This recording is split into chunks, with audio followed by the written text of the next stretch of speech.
रमज़ान के महीने को कुरान करीम से ख़ास निस्बत है। ये वो महीना है जिसमें कुरान करीम नाज़िल हुआ।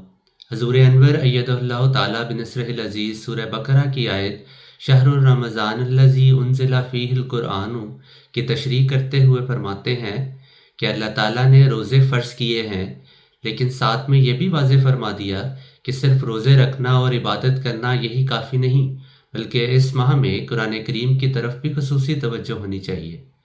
रवायात में भी मिलता है कि हज़रत जिब्राईल अलैहिस्सलाम हर साल रमज़ान में रसूल करीम सल्लल्लाहु अलैहि वसल्लम पर जो कुरान करीम का हिस्सा उतरा होता था, उसकी दुहाई करवाते थे। इसलिए हमें भी कोशिश करनी चाहिए कि इस माह में दीगर इबादात के साथ साथ कुरान करीम की तिलावत की तरफ भी ख़ुसूसी तवज्जो दें और कोशिश करें कि कम से कम एक दौर कुरान करीम का ज़रूर मुकम्मल करें।